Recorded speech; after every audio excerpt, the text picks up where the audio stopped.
ముఖ్యమంత్రి రేవంత్ రెడ్డి శుక్రవారం రోజు తిరుమల శ్రీవారిని దర్శించుకోనున్నారు. ఇందుకు సంబంధించి కూడా తెలంగాణ సీఎం నుంచి టీటీడీ తిరుమల తిరుపతి దేవస్థానానికి సమాచారం కూడా అందింది.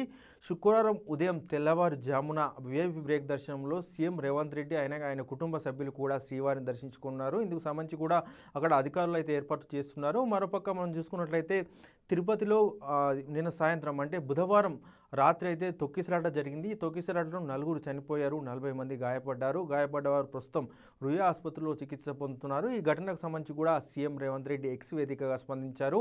చనిపోయిన వారి కుటుంబాలకు ప్రగాఢ సానుభూతి తెలుపుతూనే చనిపోయిన వారికి కూడా సంతాపం ప్రకటించారు. ఇలా జరిగి ఉండాల్సింది కాదని చెప్పేసి కూడా సీఎం రేవంత్ రెడ్డి వ్యాఖ్యానించారు. ఈ నేపథ్యంలో అంటే మనం చూసుకున్నట్లయితే టీటీడీ కూడా తెలంగాణ ప్రజాప్రతినిధులకు సంబంధించి కూడా ఈ మధ్య కీలక నిర్ణయం తీసుకుంది. తెలంగాణ ప్రజాప్రతినిధులకు సంబంధించి కూడా సిఫార్సు లేఖలను కూడా అనుమతించాలని చెప్పేసి టీటీడీ నిర్ణయం తీసుకుంది. ఈ నేపథ్యంలోనే సీఎం రేవంత్ రెడ్డి శుక్రవారం తిరుమల వెళ్ళనున్నారు.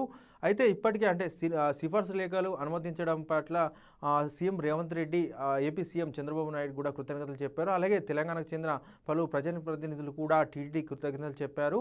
అయితే ఈ నేపథ్యంలోనే సీఎం రేవంత్ రెడ్డి తిరుమల వెళ్ళడం ప్రాధాన్యత సంతరించుకుంది.